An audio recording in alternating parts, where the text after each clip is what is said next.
Señor les bendiga, que les acompañe. Bueno, en esta mañana, a ver si lo puede mostrar Cristina. Traigo una presentación donde están los textos bíblicos, porque la idea es que, sonar muchos textos, porque la idea es que no hable yo voy a hacer el enlace, pero la idea es que nos hable sea Dios mismo a través de su palabra. Y como son hartos textos, los traje acá para que vayamos avanzando de forma rápida. Ustedes los pueden ir anotando, ¿no es cierto?, para después ir reflexionando en sus casas. Entonces, antes de poder comenzar el tema y poder conocer la palabra de Dios, vamos a inclinar nuestro rostro para orar. Padre Celestial, que estás en el cielo, en esta hora que queremos abrir su palabra, queremos escucharle, Dios, que no haya ruido distractor en nuestra mente, pensamientos que nos distraigan, sino que podamos estar de completa disposición de su palabra, que la podamos comprender y que sobre todo también la podamos poner en práctica y ser unos hijos obedientes, hijos fieles. En nombre de Cristo Jesús, amén. Vamos a ver, mi hermano, entonces, en esta oportunidad, principios de la mayordomía. Vamos a ver 4 principios de la mayordomía. Yo sé que en general conocemos qué es lo que es la mayordomía, pero es súper importante que vayamos repasando y de dónde viene la mayordomía y qué espera Dios de sus hijos, ¿ya? Y la siguiente cita, vamos a ver el primer principio, que es súper importante, que es la base de todo, en realidad, de la vida del cristiano. ¿Cuál es el primer principio? Dios es dueño de todo. De todo. No queda excepto nada. Y lo vamos a confirmar a través de estos textos de la palabra de Dios. Y que el primer versículo dice en Génesis 1:1. ¿Qué dice? En el principio creó Dios los cielos y la tierra. Y mi hermano Jan Feliz también lo leyó y ustedes dirán que tiene que ver ese versículo con la mayordomía. Vamos a ir con Salmo 24 del 1 al 2. ¿Qué dice? De Jehová es la tierra y su plenitud. ¿Qué significa su plenitud? Todo lo que está en la tierra, dice, el mundo y los que en él habitan. Y aquí ahora vamos a hacer el nexo con el primer versículo. ¿Por qué es de Jehová las cosas? La tierra, su plenitud y todo lo que en él hay. Porque él fundó sobre los mares y la firmó sobre los ríos. Entonces, ¿por qué dice Jehová que es el dueño de todo? Simplemente porque él lo creó, ¿verdad? Él hizo todo lo que nosotros vemos. En Salmo 95:5, ¿qué dice? ¿Qué también dice? ¿Qué es de él también? Suyo también el mar, pues él lo hizo y sus manos formaron la tierra seca. Entonces, ¿de qué es Jehová? La tierra, su plenitud, todo lo que en él hay, los que en él habitan, el mundo, nosotros, los mares, la tierra, los seres vivientes, los animales, ¿verdad? Pues sus manos hicieron, lo formaron, lo hicieron. Siguiente dice. Aquí está hablando de Jehová y dice en Salmos 50, 10 al 12, que también ratifica el primer principio, que Dios es el dueño de todo. Dice Jehová, porque mira qué es lo que es, toda bestia del bosque y los millares de animales en los collados. Conozco a todas las aves de los montes y todo lo que se mueve en los campos me pertenece. Si yo tuviera hambre, no te lo diría a ti, porque ¿qué es lo que es? Mío es el mundo y su plenitud. ¿De quién es todo lo que nosotros vemos y que nosotros mismos? ¿De quién es? De Dios. ¿Alguien cuando nació trajo algo para sí mismo? ¿Llegó vestido? ¿Cómo llegamos? Desnudo, ¿verdad? Chiquitito desnudo. ¿Qué dice en 1 Timoteo 6:7? Hermano, nada hemos traído a este mundo. Y sin duda, ¿qué va a pasar? Nada podremos sacar. O alguien se puede llevar algo cuando uno baja el descanso. Que se lleva la ropita nomás que lo pusieron, pero ahí se sacan. ¿Podemos llevar algo? Nada. Y por lo que tanto nos ganamos, ¿para quién quedó? Para otro. Y así sucesivamente. Y ese otro falleció, ¿para quién quedó? Para otro. Por lo tanto, ¿podemos decir que algo es mío? No. ¿De quién es el verdadero dueño? Jehová. Dice en Ageo 2:8. Quiero que es de él también. Mía es la plata y mío es el oro, dice Jehová de los ejércitos. Todos los minerales, todas las riquezas que nosotros podamos ver o que podamos obtener, que de quién son de Dios. Dale, sonar contexto, porque la idea es que aquí lo que nos esté hablando sea el mismo Dios y no yo. Dice 1 Corintios 6, 19, 20, también algo muy importante, un versículo muy trascendental, porque muchas veces decimos, oye, si es mi cuerpo, ¿verdad? Yo hago lo que quiero con él. ¿Qué me tienes que decir tú? Yo no le tengo que rendir a nadie porque es mi cuerpo. Y esa aseveración se da mucho hoy en día. Bueno, pero ustedes ven cómo está la gente con tatuajes, con el aborto, ¿verdad? Que sienten que ellos deciden porque es su cuerpo. Pero ¿qué nos dice la palabra de Dios? ¿O ignoráis que vuestro cuerpo es templo del Espíritu Santo, el cual está en vosotros, el cual tenéis de Dios, y que no sois vuestros? Porque habéis sido comprados por precio. Glorificad pues a Dios en vuestro cuerpo y en vuestro espíritu, que, ¿no es cierto?, en nuestra mente, los cuales ¿de quién son? De Dios. Ni siquiera nosotros mismos nos pertenecemos, sino de quién es nuestro cuerpo. De Dios. Y que por lo tanto, como no es mío, ¿qué tenemos que hacer cuando algo no es mío? ¿Qué hago? Debo cuidarlo, ¿verdad? El otro versículo dice que muchas veces también decimos, ya, sí, las cosas son de Dios, pero esto yo me lo gané. Esto me lo gané con mi fuerza, con mi sacrificio, con mi sudor, así que esto es mío, es de mi propiedad. Pero aquí viene Dios y de repente nos baja el moño porque tenemos esta tendencia de ser egocéntricos o orgullosos de lo que nosotros podemos obtener y decimos, sí, por mí. Pero Deuteronomio 8:18, ¿qué nos dice? Si no, acuérdate de Jehová, tu Dios. ¿Qué nos da Él? El poder para hacer las riquezas, a fin de confirmar su pacto que juró a tus padres como en este día. Entonces, ¿qué nos da el poder, la fuerza y la bendición de las cosas que nosotros tenemos? La riqueza o todo lo que podamos tener, sea mucho, sea poco, ¿de dónde proviene? De Dios. ¿Quién me da la vida? ¿Quién me da la vida? ¿Quién me da la fuerza para levantarme cada día? Viene de mí, viene de Dios, ¿verdad? Y por eso es que todo lo que nosotros tenemos que ser agradecidos porque todo proviene de Dios. Nada es por mi cuenta. Sí, obviamente hay un trabajo, ¿verdad? Yo para obtener cosas tengo que trabajar, pero finalmente, ¿quién me concede todo? Dios, ¿verdad? Primera de Crónicas, dice 29 del 14 al 14 y 16. Porque ¿quién soy yo y quién es mi pueblo para que pudiésemos ofrecer voluntariamente cosas semejantes? Pues todo es tuyo y de lo recibido de tu mano te damos, ¿verdad? Y en general no es que damos, sino que devolvemos. Oh Jehová Dios nuestro, toda esta abundancia que hemos preparado para edificar casa a tu santo nombre, de tu mano es y todo es tuyo. ¿Se acuerdan de Nabucodonosor? Que era el rey, uno de los más grandes del antiguo, uno de los que tenía un imperio, uno de los más grandes. ¿Qué pasó cuando vio toda su grandeza en una de las terrazas de su palacio? Cuando vio, oye, miren, ¿qué dijo? Mira lo que he construido, mira la grandeza que he hecho. Gracias a quién dijo, gracias a mí, mira lo que he hecho.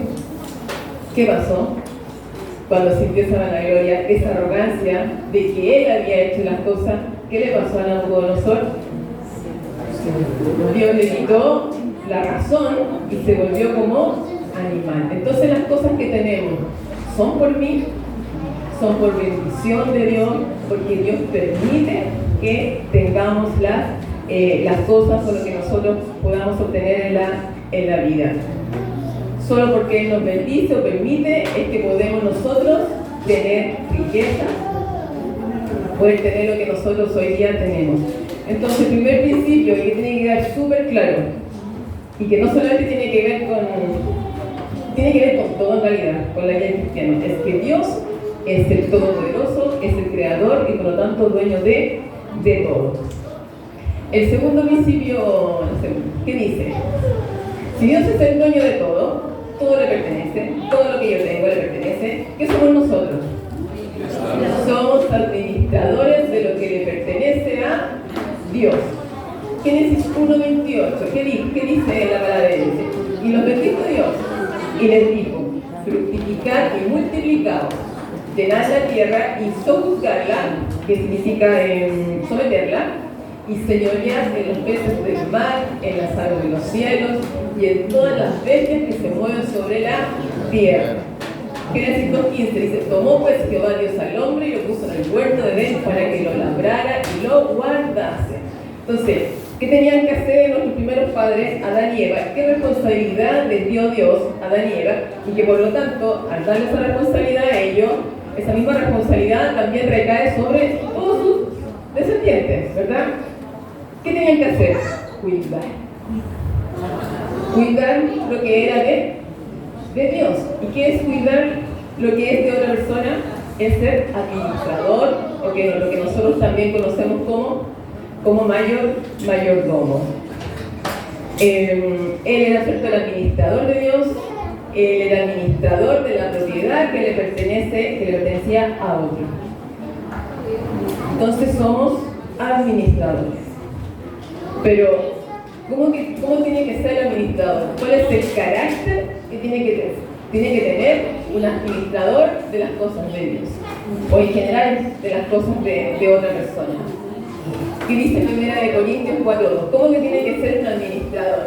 Ahora bien, se requiere de los administradores que cada uno sea hallado como fiel. Entonces, ¿cuál es la principal característica de los administradores? Y que por lo tanto, de cada uno de nosotros, ¿qué espera Dios de nosotros? Que seamos, ¿no es cierto?, fieles. Característica número uno del mayordomo tiene que ser fiel, tiene que ser de confianza para el dueño de la propiedad, ¿verdad? Que la confianza que sepa que va a manejar bien las cosas de él, que no le va a robar, sino que al contrario las va a cuidar y que también las va a hacer prosperar. Lucas 16:10 también habla aquí de muchos textos, dicen cómo tiene que ser un buen mayordomo, un administrador, la fidelidad.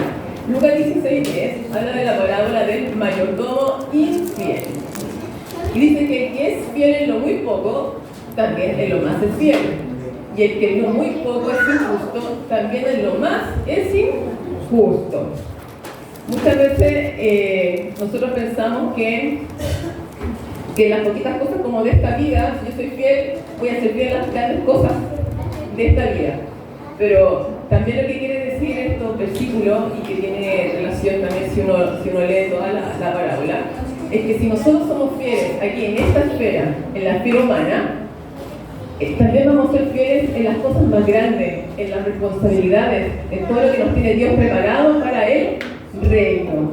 Si nosotros somos infieles en la esfera humana aquí en la tierra, también vamos a ser infieles allá en el reino, ¿verdad? Por lo tanto, Dios o algún infiel, ¿va a ir a la tierra prometida? No.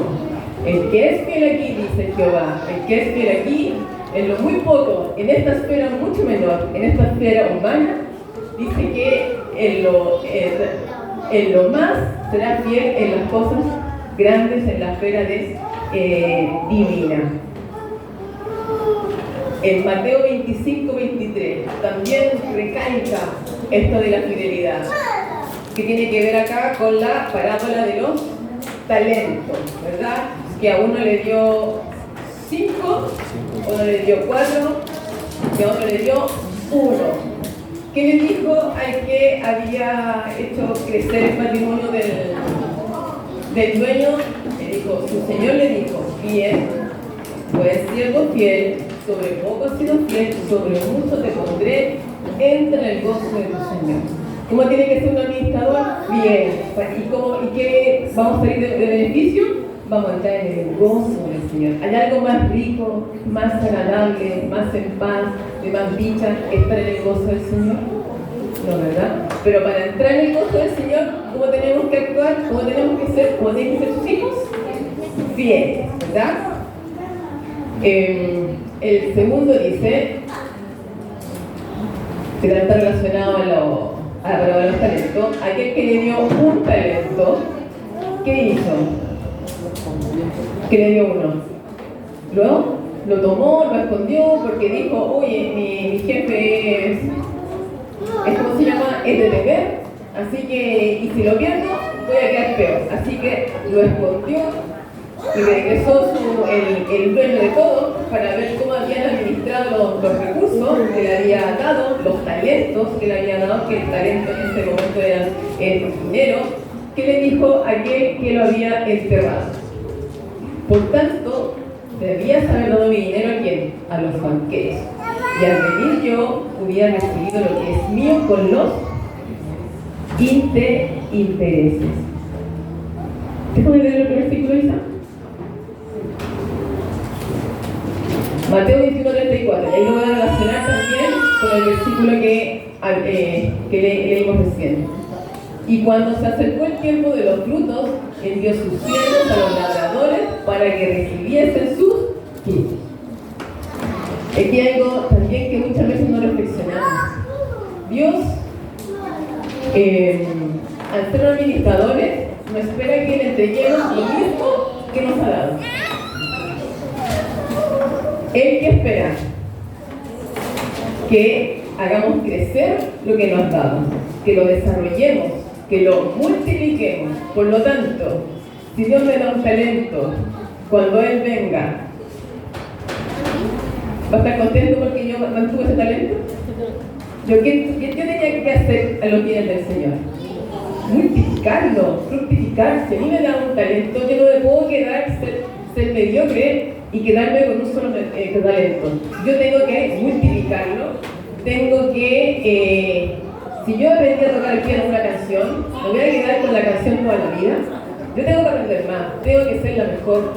Si Dios me dio un cuerpo, yo tengo que también alimentarme bien, tengo que estar bien, que tenga buena salud, lo mismo que los bienes. Entonces, importante, Dios me da algo. Va a venir el día que me va a pedir cuenta por ese algo que me dio, pero también el cómo yo lo administré, en el sentido, lo hice multiplicar, lo desarrollé, ¿verdad? Por lo tanto que tenemos que pensar el tiempo, en qué lo estoy invirtiendo, mis talentos, lo estoy desarrollando, estoy multiplicando, mi cuerpo, lo estoy cuidando, las bendiciones materiales también, lo estoy apreciando, llevando bien, soy una persona dadivosa. Todo ese tipo de cosas Dios me va a pedir cuenta. Entonces tengamos cuidado con ser como el mayordomo infiel, que por temor lo guardó nomás. Pero Dios, ¿qué le dijo? Fuera, lo echó afuera. Suena fuerte, de verdad que suena fuerte, pero Dios está con nosotros. Dios está para ayudarnos. Así que no pensemos que estamos solos en esta tarea de ser administradores o en esta tarea de hacer multiplicar o desarrollar lo que Dios nos ha dado. Estamos con Dios y Dios nos va a ayudar, nos va a dar las capacidades, ¿verdad? Nos va a enseñar cómo mejorarla para bendición mía, pero no solamente bendición mía, sino que para bendición de otros, para que la obra crezca, ¿verdad?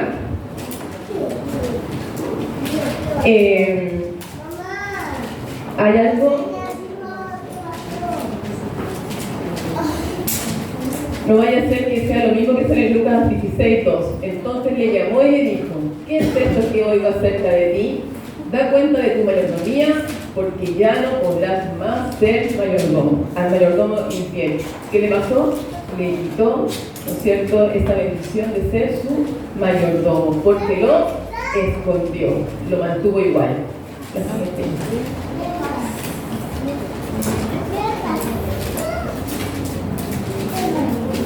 Vamos a ver el tercer principio.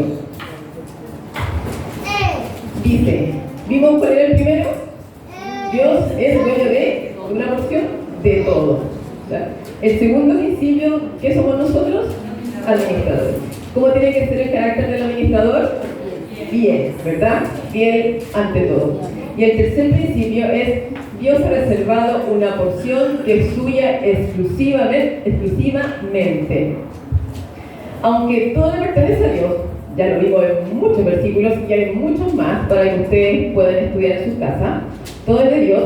Dios nos ha dado la habilidad para administrarlo, lo que le pertenece a Él.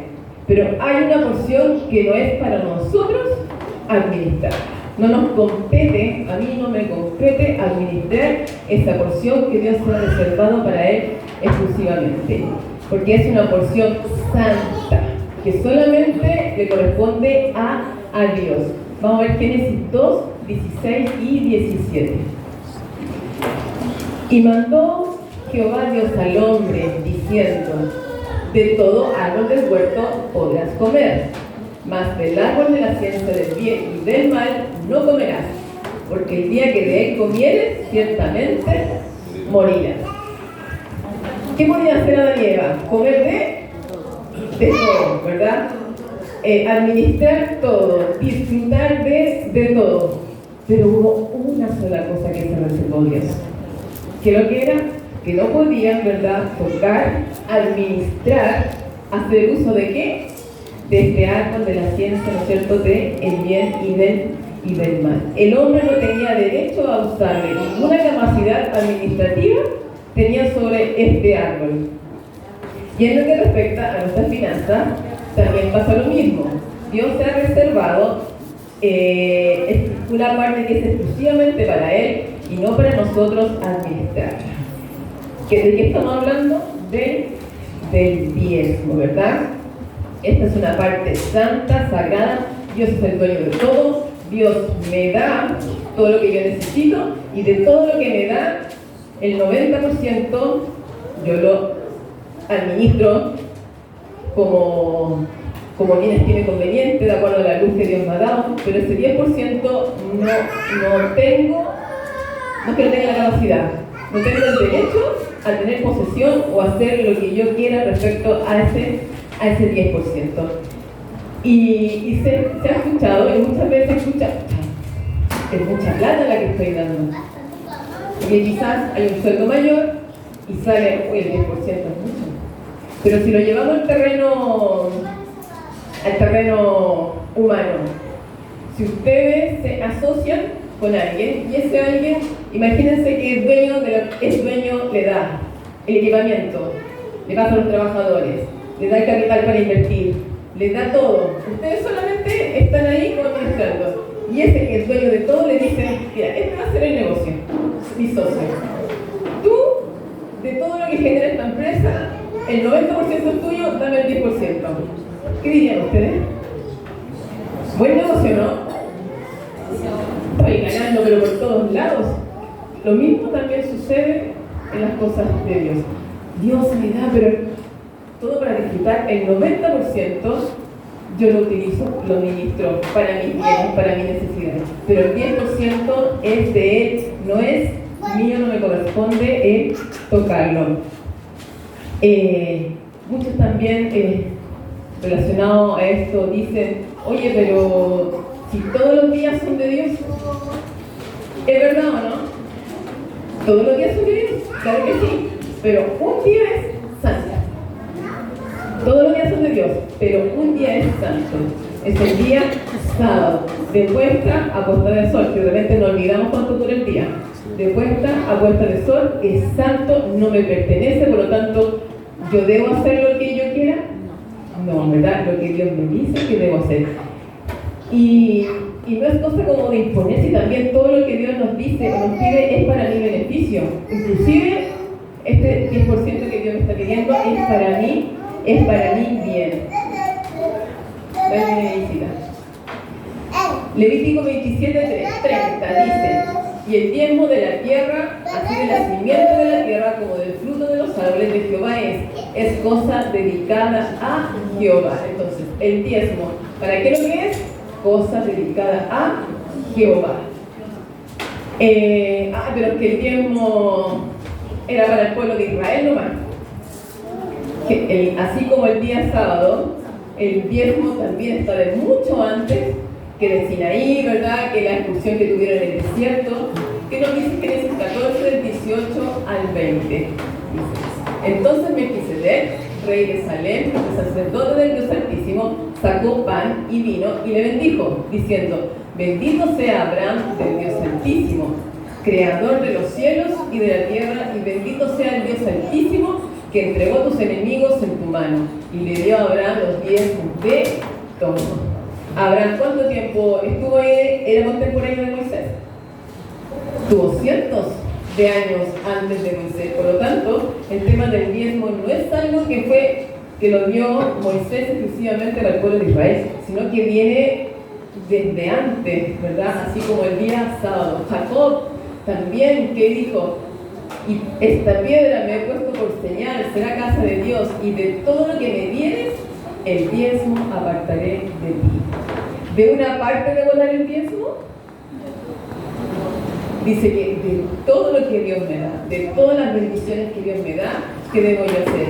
Separar el diezmo y entregarlo a Dios, a quien le pertenece. Dale, Isa. Número 18, 20 al 21 dice: y Jehová, antes de leer este versículo, ya, nosotros entregamos el 10%, entregamos el diezmo. ¿Qué pasa con ese recurso? ¿Qué se hace con ese recurso? Y vamos a ir también a la palabra de Dios. La idea es que todo lo que nosotros hacemos, o digamos, esté basado en la palabra de Dios. Dijo: Jehová dijo a Aarón: de la tierra de ellos no tendrás heredad, y entre ellos tendrás parte. Yo soy tu parte y tu heredad en medio de los hijos de Israel. Acuérdense que cuando se hizo división de toda la tierra de Canaán, ¿quién no quedó con la heredad? La tribu de Leví. No tuvo posesión de tierra, le entregaron algunos sectores para beneficio. Por lo tanto, ¿cómo ellos subsistían si no podían tener cosecha o cosas por el estilo para subsistir? Dice: he aquí, yo he dado a los hijos de Leví todos los diezmos en Israel por heredad, por su ministerio, por cuanto ellos sirven en el ministerio del tabernáculo de reunión. Entonces, ¿con qué objetivo Dios creó los diezmos?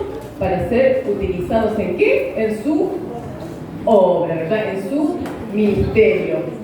Y así como el pueblo de Israel diezmaba, los que recibían el diezmo no quedaban excluidos del diezmo, sino que Dios dejó todo súper claro para que nosotros no tengamos dudas y tengamos dudas acerca de los principios bíblicos.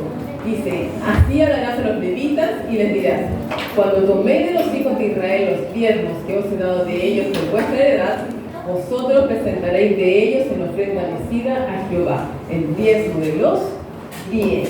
Entonces, ¿hay alguien que puede decir: no, a mí no me corresponda? Todos tenemos el deber, o si queremos ser cristianos, hijos fieles, el deber de entregar el diezmo, que es el 10%, ¿verdad?, de todo lo que Dios me bendice, de todo lo que Dios me da, y que es utilizado para la proclamación del Evangelio, exclusivamente para la proclamación del Evangelio. Dalisa. Malaquías 3:8, ¿qué nos dice? ¿Robará el hombre a Dios? ¿Qué creen ustedes? ¿Alguien podrá robarle a Dios? ¿Qué respondió Dios? Claro que sí. ¿Y qué? Pues vosotros me habéis robado. Y dijiste: oye, pero ¿cómo me puedes decir eso? ¿En qué te hemos robado, Dios? Nosotros a ti, a Dios, podemos robar. Dios le dice en vuestros diezmos y ofrendas. Muchas veces pensamos que los diezmos no van, pero Dios, ¿qué nos dice? En nuestros diezmos y ofrendas de nuevo. También podemos pensar, ¿no?, que eso era para el antiguo Israel, que Jesús nos dijo, así como un mandato, no, tienen que diezmar. Pero sí lo dejó o lo anunció de alguna forma, porque en el pueblo de Israel eran tan estrictos que diezmaban. Entonces tenía lógica de decirle, oye, diezmen, o que guarden el sábado, si todos guardaban el sábado, si todos diezmaban, pero sí les dijo que tenían que seguir haciendo eso, pero ojo con la intención o actitud que estamos diezmando. ¿Qué dice en Mateo 23:23? Ay de vosotros, escribas y fariseos hipócritas, porque diezmáis la menta y el eneldo y el comino, y dejáis lo más importante de la ley, que es la justicia, la misericordia y la fe. Esto era necesario hacer sin dejar de hacer aquello. Jesús les dijo, oye, deja de diezmar, deja de hacer eso, preocúpate de esto otro. Le dijo, esto es necesario hacer sin dejar de hacer aquello. El problema es que los israelitas o los judíos eran tan estrictos que imagínense que diezmaban el comino. La hermana de ella me da una bolsita de comino y yo contando, ¿cuántos cominos me dio? 1, 2, 3, 4, 5, ya, 100 cominos. De esto voy a dar 10 cominos. Así era el pueblo de Israel, así eran los judíos, en el extremo, y se estaban olvidando del verdadero propósito, ¿verdad? Entonces Jesús les dice, sigan haciéndolo, pero no se olviden que también esto es importante, la misericordia, ¿verdad? La bondad, la fe, la justicia, pero sin dejar de hacer aquello. A veces nos centramos en uno o el otro, nos olvidamos de uno y nos centramos en otro, pero Dios nos dice que tenemos que hacer las dos cosas. Dale, Isa. Pablo, aquí en 1 Corintios 9, 7 al 14, ¿cuál es el contexto aquí de estos versículos? Nos dice que en ese momento había personas que estaban criticando que Pablo, Bernabé, que apóstoles viajaban con sus esposas. Le criticaban, oye, pero si ellos tienen que ir de forma voluntaria. Entonces, aquí, ¿cuál es el consejo de Pablo? Para aquellas personas que estaban pensando aquello. ¿Quién fue jamás soldado a sus propias expensas? ¿Qué significa ello? ¿Acaso cuando el país dice necesitamos soldados y ya para ir a la guerra, y uno dice, le digo yo, el Estado le dice, ya, trae tu fusible, ya, trae tu casco, trae tu cosa, trae la radio para comunicar, ¿le dice eso el Estado? No. Entonces aquí mismo, ¿quién fue jamás soldado a sus propias expensas? ¿Quién planta viña y no come de su fruto? ¿O quién apacienta el rebaño y no toma de la leche del rebaño? Digo esto solo como hombre, o sea que lo estoy diciendo como por mí, porque yo creo que es así, por mi conveniencia.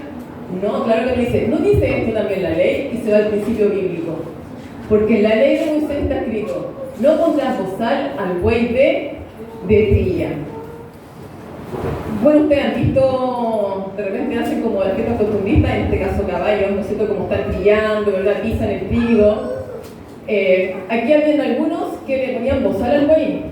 Eran tan egoístas, imagínense que para que no se comieran el trigo le ponían bozal al buey que estaba haciendo todo el trabajo, le negaban un poquitito del trigo. Entonces, no pondrás bozal al buey de cría. Dice, ¿tiene Dios cuidado de los bueyes? ¿Eso lo dijo Dios por los bueyes? ¿Porque le preocupaban los bueyes? ¿O lo dice enteramente por nosotros? Dice aquí Pablo, pues por nosotros escribió, porque con esperanza de valer el que ara, y el que trilla con esperanza de recibir el fruto del fruto. Si nosotros sembramos entre vosotros lo espiritual, es gran cosa si segáramos de vosotros lo material. Si otros participan de este derecho sobre vosotros, ¿cuánto más nosotros? Pero no hemos usado de este derecho, sino de lo que lo soportamos todos, por no poner ningún obstáculo al Evangelio de Cristo. ¿No sabéis que los que trabajan en las cosas sagradas comen del templo y que los que sirven del altar participan, así también ordenó el Señor a los que anuncian el Evangelio que vivan del Evangelio. El Señor no dice que recomienda, sugiere, dice, así también ordenó el Señor a los que anuncian el Evangelio que vivan del Evangelio. O sea, a los que proclaman el Evangelio de una manera de trabajo como al 100%, full time por decirlo, que dice Jehová que vivan también del Evangelio. ¿Y de qué es el Evangelio? De los diezmos. Entonces, ¿para qué se usa el diezmo? Quizás hay algunos que nuevitos, o quizás algunos viejos, pero que no tenemos, muchas veces hacemos las cosas por hacerlas. El diezmo es utilizado exclusivamente para la proclamación del Evangelio, ¿verdad? Para el sustento, ¿verdad?, de los ministros que proclaman y trabajan al 100% con el objetivo de que el Evangelio se expanda, crezca. El cuarto principio dice, el cuarto y el último, dice, si respetamos la porción que le pertenece a Dios, recibimos bendición. Pero ¿qué pasa si no la respetamos? Hay una palabra que me duele decirla, pero que aquí Dios la va a decir y sin ningún tapujo. Dice, Génesis 1:28, y los bendijo Dios y les dijo, fructificad y multiplicaos, llenad la tierra y sojuzgadla, y señoread en los peces del mar, en las aves de los cielos y en todas las bestias que se mueven sobre la tierra. Pero ¿qué pasó? Adán y Eva, ¿qué hicieron? Se adueñaron de lo que le pertenecía a Dios, de lo exclusivo que era para Dios.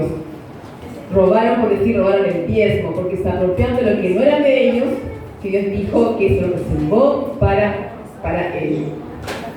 Ustedes administran todo lo demás que ven alrededor, menos esto. ¿Y qué pasó? ¿Qué pasó por no respetar lo que le pertenece a Dios? ¿Qué pasó por ser infieles o desobedientes a Dios? Vino el gran mal, ¿verdad?, del pecado.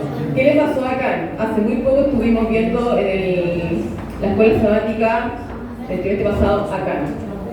Dios les dijo, de esta ciudad, estas son como las primicias, porque era como la primera ciudad que estaban conquistando. ¿Qué les dijo? Todo lo que hay ahí, ¿de quién es? Mío, ¿verdad? Mío para el templo, ¿verdad? Es para mí, para Dios. Estaba súper claro que no podían sacar nada para ellos, ni siquiera para que pensaran porque era algo bueno para ellos. Nada para ellos, era para Dios. ¿Qué hizo acá? Vio algo, ¡ay, qué lindo, qué bonito! Se lo guardó para él, con conocimiento de la familia. ¿Y qué pasa cuando le sacamos, utilizamos a nuestro beneficio algo que es de Dios? ¿Qué le pasó acá? La muerte. La muerte a él y a su familia. Arrastró, ¿no es cierto?, a toda su familia, porque es de Dios. Dijimos que las cosas de Dios, ¿qué son? Santas. Son santas, hermano. Y de repente nosotros somos irrespetuosos, irreverentes, por tomar las cosas santas para nosotros. No solamente estoy hablando del tiempo, estoy hablando también del día sábado. ¿Qué hacemos el día sábado, verdad? Malaquías, entonces, el pueblo de Israel estaba sufriendo, pero ¿por qué estaba mal? Malaquías 3, 9, 10. Maldito soy con maldición, porque vosotros, la nación toda, me habéis robado. Es fuerte esta palabra, me habéis robado, y dice malditos, porque la habéis robado. Dice, ¿pero qué les dice? Ya, esta es la situación ahora, pero puede cambiar. Dice, traed todos los diezmos al alfolí y hay alimento en mi casa. Y probadme, dice, probadme ahora en esto, dice Jehová de los ejércitos. Si no, os abriré las ventanas de los cielos y derramaré sobre vosotros bendición hasta que sobreabunde. El pueblo de Israel estaba mal. Dios le dijo, están mal por esta razón. Pero si ustedes me traen los diezmos, lo que me pertenece, ¿qué dice? Pruébenme, que yo les voy a dar bendición hasta que sobreabunde. ¿Conocemos la historia de la vida de Sarepta?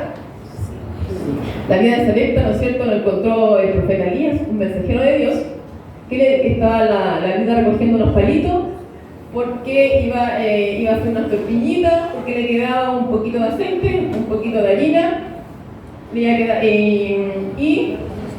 y que fuera lo que Dios quiera, ¿verdad? Porque no tenía más nada. Y estaban viviendo una sequía extrema, no llovía, y no iba a llover como por 3 años más. Y aparece el profeta Elías. Y uno piensa, ¡ay, qué pasó el profeta Elías! Porque el profeta, o sea, le contó esta situación a la viuda y le dijo, ya, pero dame el primer pan para mí. Y la viuda de Sarepta, oye, pero estoy diciendo que es como para mi hijo y después vamos a morir. Entonces la viuda quizás estaba con esto,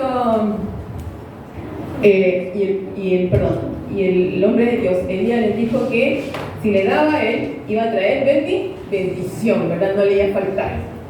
Y la viuda Sarepta tenía esta encrucijada: o me muero con el estómago llenito, o le creo a este hombre, le creo a Dios, aún sin ver la promesa, la bendición.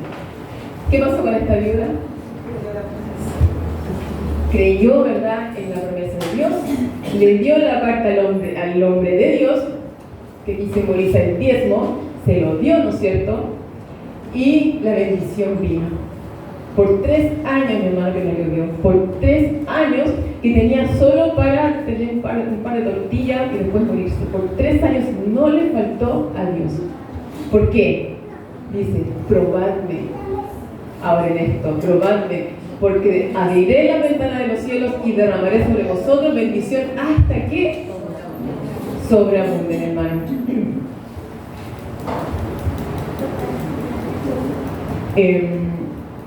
Quiero también mencionar que muchas veces la bendición quizás no la veamos inmediatamente o al tiro. Y el ejemplo José era el mayordomo, ¿verdad? Podía usar todo lo que tenía de Potifar. Podía usarlo todo a su beneficio, pero había algo que no podía. ¿Qué es lo que era ese algo? La esposa de Potifar. Todo lo demás podía hacer uso, podía beneficiarse de lo demás. Pero había una sola cosa que no podía usar, que no podía tocar, era la esposa de Potifar. ¿José le fue fiel a Dios? ¿Verdad? A pesar de que se le presentó la tentación al mismo. ¿Le fue fiel a Dios? Le fue fiel a Dios. Y por ser fiel a Dios, ¿qué le pasó? Se fue a la cárcel. ¿Le llegó la bendición al tiro? No. Pero después, al ser fiel a Dios, ¿qué sucedió? José, ¿qué llegó a ser? El segundo después de Faraón, hermano. Entonces, cuando nosotros somos fieles a Dios, Dios nos bendice hasta que sobreabunde. No pensemos que quizás que esa sobreabundancia es que me voy a llenar de riquezas, es que me voy a tener en una mansión, el mejor auto, no malinterpretemos también la sobreabundancia, sino que me va a dar lo que yo necesite para mantenerme siempre fiel a sus principios. ¿Cuál es la ley fundamental de la vida? Es dar. La ley fundamental de la muerte es acaparar. Jesús dice, más bienaventurado es dar que recibir. Danicita. Juan 3:16. Porque de tal manera amó Dios al mundo que ha dado a su Hijo unigénito para que todo aquel que en él cree no se pierda, no tenga la vida eterna. Mateo 20:28. Como el Hijo del Hombre no vino para ser servido, sino para servir y para dar su vida en rescate por muchos.